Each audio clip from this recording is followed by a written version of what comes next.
Hello everyone, welcome back to the channel. आज के इस वीडियो में हम लोग method of calculating national income पढ़ने वाले हैं। सो एग्रीगेट्स हमने ऑलरेडी देख लिया है और आज हम लोग 3 मेथड्स पढ़ेंगे जिसकी मदद से कि हम लोग नेशनल इनकम को कैलकुलेट करते हैं। तो चलिए स्टार्ट करते हैं आज की class. Let's begin.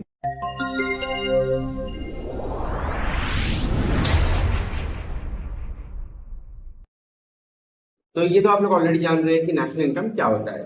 So national income is referred to as the net money value of all final goods and services that are produced by the resident living within the boundary of the country within an accounting year।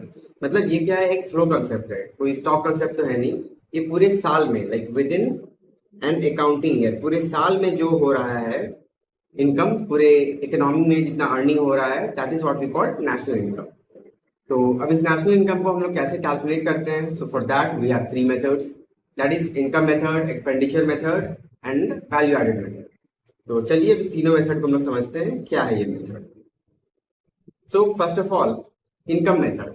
तो income method क्या है कि अगर हम लोग national income निकालना चाह रहे हैं तो नेशनल इनकम निकालने में अगर हम लोग पूरे इकोनॉमी के हर एक इंडिविजुअल का इनकम को ऐड कर लेते हैं तो क्या हमारे कंट्री का नेशनल इनकम निकल जाएगा?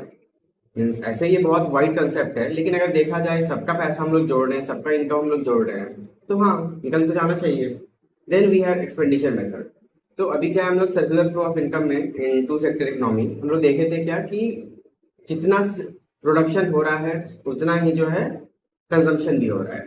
ये हमारा एक assumption था, लाइक जितना हाउस होल्ड का फैक्टर इनकम हो रहा था उतना ही उनका जो है कंजम्पशन एक्सपेंडिचर भी था। कोई सेविंग इन्वेस्टमेंट बीच में नहीं हो रहा था। As a result income is equal to expenditure हो रहा था। तो सेम चीज यहाँ पे हम लोग नेशनल इनकम में भी समझते हैं कि जैसे कि हम लोग national income by income method में ये कह रहे हैं कि सभी का पूरे कंट्री में जितने लोगों का इनकम हुआ सभी को ऐड करने से बाय इनकम मेथड हमारा निकल जाएगा नेशनल इनकम।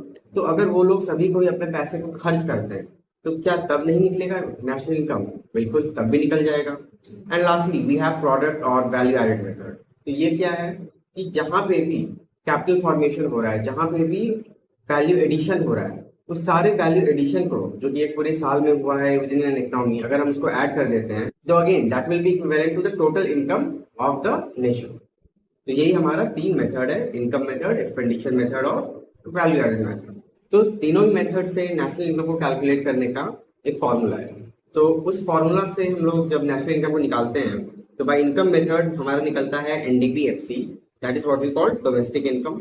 फिर हम लोग जब निकालते हैं एक्सपेंडिचर मेथड से तो उसमें हम लोग सारे इकोनॉमी में जितने सेक्टर हैं सबके खर्चे को, सबके एक्सपेंडिचर को जब हम ऐड करते हैं तो हम लोग का निकलता है जीडीपी एमपी। और फाइनली प्रोडक्ट या वैल्यू एडेड मेथड से जब हम निकालते हैं तो अगेन जीडीपी एमपी, या फिर हम लोग इसको कह सकते हैं gross value added at market price. तो एक और चीज अब यहाँ पे समझने का है कि इनकम मेथड में हम लोग फैक्टर कॉस्ट पे निकालते हैं और एक्सपेंडिचर मेथड और वैल्यू एडेड मेथड में हम लोग मार्केट प्राइस पे निकालते हैं। तो आई डोंट थिंक ये यहाँ पे किसी को भी कोई कंफ्यूजन होना चाहिए, क्योंकि ऑब्वियसली जब इनकम हो रहा है हमारे पास, तो इनकम हो रहा है तो ऑब्वियसली वो तो हम अपने बेस प्राइस या कॉस्ट प्राइस या फैक्टर कॉस्ट पे ही तो कैलकुलेट करेंगे ना, क्योंकि जो हम फैक्टर ऑफ प्रोडक्शन या फैक्टर सर्विस प्रोवाइड करते हैं उसके बदले हमें फैक्टर इनकम होता है। तो इनकम मेथड में हरदम फैक्टर कॉस्ट पे कैलकुलेशन होता है, वेयरएज एक्सपेंडिचर मेथड मींस जो भी हम खर्च कर रहे हैं या फिर जो भी हमारा वैल्यू एडिशन हो रहा है, प्रोडक्शन हो रहा है, तो उसमें क्या होता है कि वो हरदम मार्केट प्राइस पे होता है। ऐसे थोड़ी ना है कि आप दुकान चले जाओगे तो कोई आपको कॉस्ट प्राइस पे सामान दे देगा, बिल्कुल नहीं। तो एक्सपेंडिचर मेथड और वैल्यू एडेड मेथड में हम लोग मार्केट प्राइस पे ही कैलकुलेट करते हैं। तो अब यहाँ पे क्या है कि एनडीपीएफसी, जीडीपी एमपी ये निकल गया, तो हम लोग नेशनल इनकम कैसे निकालेंगे, दैट इज द क्वेश्चन। तो उसके लिए हम लोग एग्रीगेट्स ऑलरेडी स्टडी कर चुके हैं। फॉर एग्जाम्पल एनडीपीएफसी है, तो एनडीपीएफसी को नेशनल इनकम बनाने के लिए क्या करना होगा? तो नेशनल इनकम बनाने के लिए वी नीड एनएनपीएफसी। तो एनएनपीएफसी बनाना है, एनडीपीएफसी डोमेस्टिक इनकम ऑलरेडी है, तो डी को एन मतलब डोमेस्टिक को नेशनल करना है तो हम लोग क्या करेंगे प्लस एनएफआई है।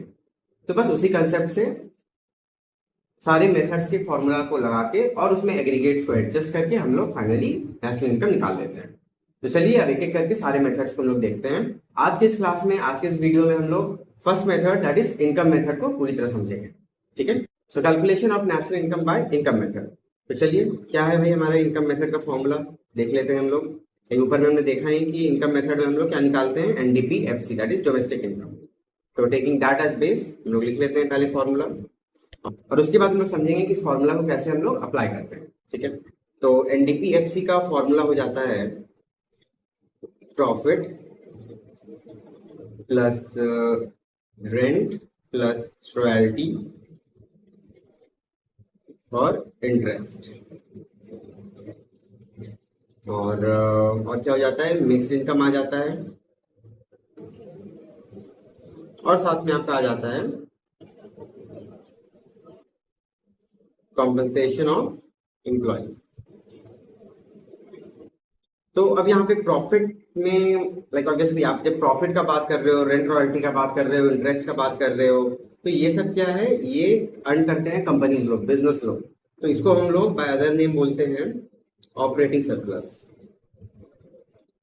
ऑपरेटिंग सरप्लस, लाइक अगर क्वेश्चन में आपको ऑपरेटिंग सरप्लस दिया है, that means profit plus rent plus royalty plus interest, ये आपको दिया हुआ है। और प्रॉफिट, अब प्रॉफिट में से ही तो हम लोग टैक्स पे करते हैं, प्रॉफिट से ही तो हम लोग डिविडेंड देते हैं, प्रॉफिट से ही तो हम लोग कुछ सेव करते हैं। तो प्रॉफिट क्या है, ये फर्दर अगर इसका बाइफर्केशन करें तो क्या हो जाएगा, dividend plus retained earning plus corporate tax. तो हो सकता है क्वेश्चन में ये अलग भी दिया हो सकता है साथ में ही दे दिया हो, तो बेस्ड ऑन दैट एडजस्ट करना पड़ता है। Then we have something called mixed income. अब ये मिक्स्ड इनकम क्या होता है, ये होता है income of self employed people, या फिर हम लोग इसको समझने के लिए बोलेंगे इनकम ऑफ प्रोफेशनल्स। और then we have compensation of employees. अब कॉम्पनसेशन ऑफ एम्प्लॉयज की अगर बात कर रहे हैं तो एम्प्लॉय को कॉम्पनसेशन कैसे मिलता है, आइदर कैश में मिलता है या फिर काइंड में मिलता है। सो आइदर कैश या काइंड। और फर्दर यहाँ पे क्या है कि एक और चीज होता है, लाइक हम लोग को जैसे पीएफ मिलता है या एनपीएस में कुछ पैसा दिया जाता है, तो उसमें इंप्लॉयर का भी कुछ कंट्रीब्यूशन होता है, तो उसको भी हम लोग नेशनल इनकम में कैलकुलेट करते हैं, and we call it employer contribution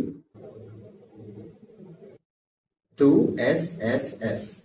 क्या है ये SSS, social security scheme, social security scheme. ठीक है, तो आप देख सकते हो कि the income receive by the resident of a country for the productive services provided by them during year are added together. सारे प्रोडक्टिव सर्विसेज के बदले जो इनकम होता है उसको सारे को हम लोग ऐड कर देते हैं। The income for the productive services और factor of production are receive by the resident in form of profit, wages, interest, rent etcetera. ठीक है, तो ये एक्चुअली ये लाइन मैंने कॉपी पेस्ट किया है। तो ऑब्वियसली जो भी यहाँ पे लिखा है सेम चीज अभी हम लोग ऊपर में भी देख चुके हैं। देन अब अगर हम लोग बात करते हैं कि इस फॉर्मूले को कैसे याद किया जाए, या अगर आप पहली बार पढ़ रहे हो, पहली बार देख रहे हो इस फॉर्मूला को, तो बहुत टफ लग रहा होगा, डर सा लग रहा होगा। तो इसमें डरने का कुछ नहीं है, बहुत सिंपल है, बहुत इजीली आप समझ जाओगे, आपको याद रह जाएगा। तो चलिए इसको जल्दी से समझ लेते हैं, और जल्दी से इस तरह समझते हैं कि फिर अगली बार कभी हम लोग भूल ना पाए। तो सबसे पहले आप लोग को ये तो पता ही होगा कि हमारे इकोनॉमी में कितने सेक्टर्स होते हैं। So basically we have 4 sectors of economy. हर इकोनॉमी के 4 सेक्टर होते हैं। क्या क्या होते हैं, हाउस होल्ड, फर्म, गवर्नमेंट और रेस्ट ऑफ द वर्ल्ड, जिसको कि हम लोग फॉरेन सेक्टर भी बोलते हैं। ये सब कुछ होता है। तो अब यहाँ पे आप बताओ कि इसमें से अर्निंग सेक्टर एक्चुअली कौन सा है। लाइक अगर हम लोग इसको बात करें तो क्या गवर्नमेंट अर्निंग पे फोकस करती है, नहीं, गवर्नमेंट तो सोशल सर्विस करती है। Rest of the world, foreign sector, ये लोग भी अपना जो है, मतलब ये तो खैर बाहर का बात हो गया। और coming inside the economy with in the geographical boundary of the economy, तो क्या है, हाउस होल्ड है और फर्म है, ये लोग क्या है, इनकम करते हैं, अपना कमाते हैं, अपना जीवन जीते हैं। ठीक है, तो हम लोग यहाँ पे बोल सकते हैं कि हमारे अर्निंग सेक्टर जो हैं दे आर हाउस होल्ड, या एक minute, they are firm and household. यही दो जो है हमारे अर्निंग सेक्टर है, फर्म और हाउस होल्ड। तो अब अगर हम लोग डोमेस्टिक इनकम का बात करते हैं तो ऊपर जो फॉर्मूला हम लोग बनाए हैं, चलिए उसको भी समझ लेते हैं। तो डोमेस्टिक इनकम में, डोमेस्टिक इनकम में क्या हम बोल सकते हैं कि पूरे फर्म का income, like income of firm plus income of households, अगर इसको हम लोग ऐड कर देंगे तो this will be equal to our domestic income of the nation. तो चलिए करके देख लेते हैं। तो अब अगर हम लोग बिजनेस के इनकम का बात करते हैं तो बिजनेस का इनकम क्या क्या हो जाता है। सबसे पहला प्रॉफिट हो जाता है। उसके बाद अब इसी प्रॉफिट में, जैसा कि हमने ऊपर फॉर्मूला में भी देखा, क्या होता है, डिविडेंड होता है, रिटेन्ड अर्निंग होता है, कॉर्पोरेट टैक्स होता है। तो ये सब चीज कौन करते हैं, कौन अर्न करते हैं, ऑब्वियसली बिजनेस वाले करते हैं। तो चलिए लिख लेते हैं, रिटेन्ड अर्निंग, कॉर्पोरेट टैक्स और डिविडेंड, ये सब हो गया बिजनेस का पार्ट। ठीक है, इसके अलावा वो लोग और क्या करते हैं और कहाँ से कमाते हैं। सो दे हैव सर्टेन इन्वेस्टमेंट, वो लोग रेंट पे अपना ऑफिस बिल्डिंग ये सब कुछ लगाते हैं, वो लोग इंटरेस्ट कमाते हैं इन्वेस्टमेंट पे। सो प्रॉफिट हो गया, रेंट हो गया, जस्ट मिनट, प्रॉफिट हो गया, रेंट हो गया, प्लस रेंट प्लस रॉयल्टी लिख देते हैं, क्योंकि कंपनी रॉयल्टी से भी अर्न करती है, उनका कुछ कॉपीराइट होता है, कुछ ट्रेडमार्क होता है, जो भी इंटेंजिबल एसेट से अर्निंग होता है रॉयल्टी, तो ये सब कंपनी का होता है, इंडिविजुअल का तो नहीं हो सकता है। उसके बाद फिर क्या है, profit plus rent plus royalty plus interest. तो ये वाला जो पार्ट है हमारा, ये पार्ट हो गया is being earned by companies, business या फर्म। ठीक है, चलिए अब हम लोग देखते हैं income from house hold. Like house hold का क्या इनकम होता है, एक मिनट, ये हो गया इनकम फ्रॉम फर्म। और अब हम लोग देखते हैं इनकम ऑफ हाउस होल्ड। तो अब हाउस होल्ड कितने तरह के होते हैं। तो हाउस होल्ड में बेसिकली दो लोग आ जाते हैं।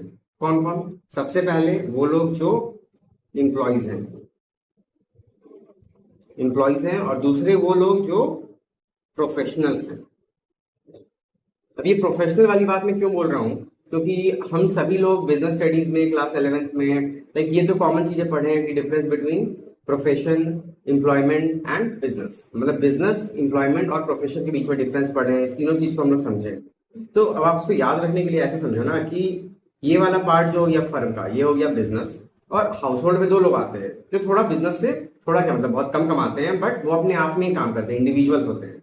तो वो लोग आइदर किसी और के लिए काम करते हैं या खुद के लिए काम करते हैं। तो जो किसी और के लिए काम करते हैं they are called as employees, और जो खुद के लिए काम करते हैं like self employed people, they are the professionals.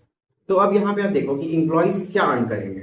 तो ऑब्वियसली एम्प्लॉयज क्या अर्न करेंगे, सैलरी अर्न करेंगे या फिर वेजेस अर्न करेंगे। तो सैलरी और वेजेस ये लोग अर्न करेंगे इन फॉर्म ऑफ आइदर कैश या फिर काइंड। कैश क्या हो गया, जो पैसा उनके अकाउंट में मिल रहा है, उनको हाथ में मिल रहा है। और काइंड क्या हो गया, लाइक फैसिलिटीज। काइंड में मेनली आपका आ जाता है फैसिलिटीज, जिसको कि हम लोग परकिजिट या पर्क्स भी बोलते हैं। फॉर एग्जाम्पल कोई इंप्लॉय है जिसको कि एक गाड़ी मिल गया है, ड्राइवर मिल गया है, घर मिल गया है, जो उसको अलग से पे नहीं करना पड़ता है। तो ये जो एक्स्ट्रा नॉन कैश बेनिफिट मिल रहा है, ये भी तो एक तरह का परकिजिट है, एडिशनल इनकम ही तो है ना। तो इसको भी हम लोग कैलकुलेट करते हैं। अपार्ट फ्रॉम दिस, जैसा कि मैंने ऊपर में बोला, employer contribution in social security scheme, PF हो गया, ईपीएफ, पीपीएफ, आपका एनपीएस, तो ये सब में एम्प्लॉयर अगर कुछ कंट्रीब्यूट कर रहा है तो that will also be part of national income, I mean that will also be part of your domestic income. तो employer contribution to social security scheme. So basically ये क्या है, एक आपके एम्प्लॉयज के वेलफेयर के लिए जो वो लोग कंट्रीब्यूट करते हैं, ये वो वाला पार्ट है। ठीक है, now coming to the professionals. अब ये प्रोफेशनल्स लोग क्या करते हैं। तो प्रोफेशनल्स लोगों का क्या है कि आप एग्जांपल ले लो, डॉक्टर, ठीक है, सीए। तो अब ये डॉक्टर, सीए या टीचर्स का भी आप ले सकते हो। तो डॉक्टर, सीए, टीचर्स, इनको, इनके इनकम को आप इस तरह से समझ लो ना कि अगर वो खुद के लिए काम कर रहे हैं तो क्या उनका सोर्स ऑफ इनकम सिर्फ उनका प्रोफेशनल फी होगा। अगर थ्योरेटिकली बोले तो हाँ, बट अगर आप याद रखने के लिए इसको रियल में प्रैक्टिकली समझना चाहो तो आंसर है नहीं। वो लोग सिर्फ और सिर्फ फी नहीं कमाते हैं। एक डॉक्टर अपना फी के साथ साथ और भी अदर इनकम कमाता है, जैसे वो जो मेडिसिन लिखता है उसके लिए MR आता है, उसको गिफ्ट देता है, उसको कुछ कमीशन होता है। एक डॉक्टर जो टेस्ट लिखता है उस पर भी कुछ कमीशन उसका फिक्स होता है। यहाँ तक कि एक टीचर जो अपना अर्न कर रहा है वो तो करता ही है, साथ में कहीं अगर कुछ गेस्ट लेक्चर देने चला गया, कुछ और चला गया, रेडियम के फॉर्म में कुछ एक्स्ट्रा पैसा मिल जाता है। उसके बाद क्या है कि अगर कोई लॉयर है तो जरूरी थोड़ी ना कि वो केस लड़ने का ही लॉयर मीन्स फी ले। हो सकता है वो कोई एफिडेविट किया, कोई कहीं गारंटर बना, कहीं साइन किया, तो उसका भी कुछ पैसा लेता है।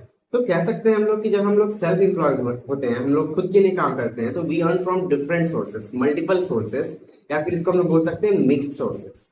तो वही चीज यहाँ पे आपको मैं समझाना चाहता हूँ कि प्रोफेशनल जो अर्न करता है उसको हम लोग बोलते हैं मिक्स्ड इनकम। तो इतना जो मैंने कहानी सुनाया ना, ये आपको सिर्फ इसलिए सुनाया तो दैट आपको याद रहे कि जब भी मिक्स्ड इनकम का बात हो तो हम लोग सेल्फ एम्प्लॉयड और प्रोफेशनल लोग की बात के बारे में सोचें, ठीक है। जैसे कि 3 एग्जांपल दिया मैंने, दैट्स इट।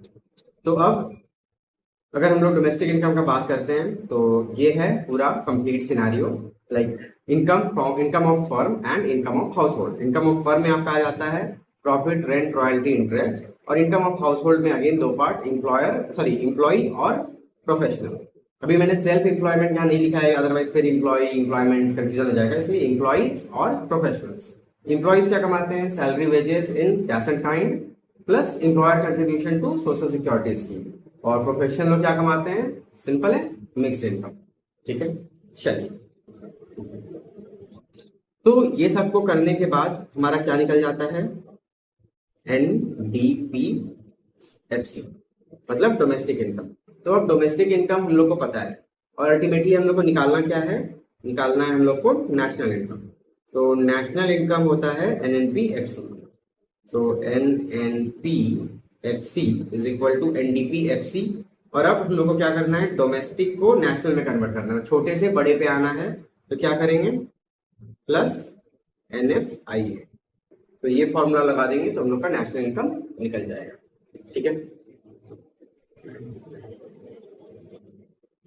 तो चलिए हम लोग जल्दी से एक इनकम मेथड का क्वेश्चन भी देख लेते हैं, सो दैट आपका थोड़ा कंसेप्चुअल क्लैरिटी भी आपको आ जाए।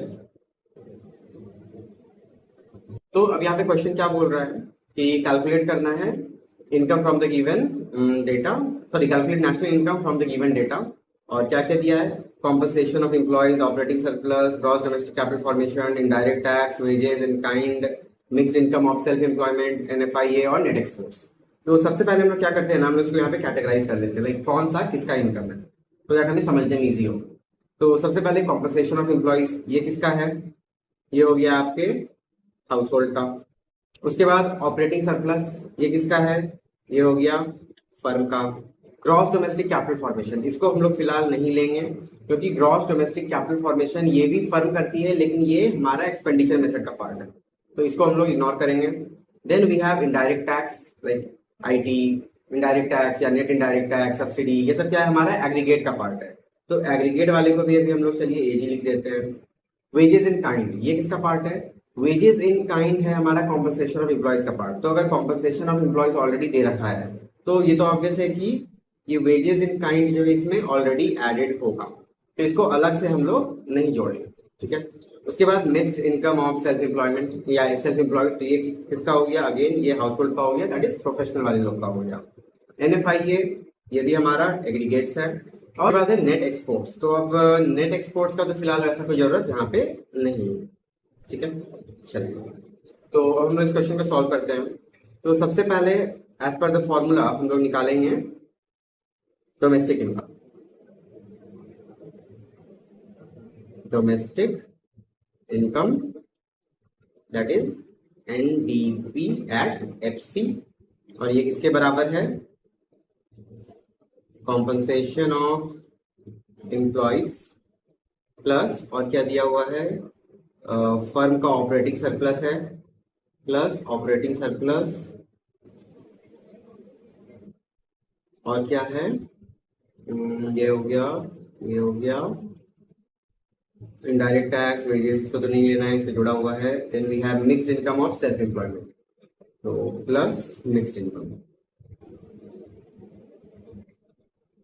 मिक्स्ड इनकम, ठीक है। तो अब इस तीनों को जोड़ने से क्या आ जाएगा? हमारा domestic income.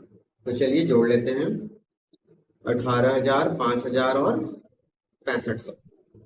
So 18,000 plus 5,000 plus 6,500. So this comes to 29,500. ये हो गया हमारा डोमेस्टिक इनकम। और अब हमें निकालना क्या है, नेशनल इनकम। तो नेशनल इनकम यानी कि NNP/FC, तो ये हो जाएगा डोमेस्टिक इनकम प्लस NFIA। तो ये हम लोग निकाल चुके हैं domestic income, that is 29,500 plus NFIA कितना दिया है, 400 rupees, I mean 400 crore rupees, ये ऑलरेडी दिया हुआ है, तो इसमें 400 और ऐड कर दिए, तो द आंसर इज 29,900 करोड़। तो ये हो गया आपका final answer by income method. तो आज के लिए अब इतना ही था, और अब इसके बाद नेक्स्ट मेथड जो हमारा है दैट इज एक्सपेंडिचर मेथड और वैल्यू एडेड मेथड। सो अगले 2 वीडियो में हम लोग जल्दी से उसको भी समझ लेंगे। तो ठीक है गाइस, मिलते हैं हम लोग नेक्स्ट वीडियो में। टिल देन आप लोग इस कंसेप्ट को अच्छे से समझो और इससे रिलेटेड जो भी सम प्रैक्टिस कर सकते हो, please do that. So keep learning and keep practicing. Thank you and thanks for watching.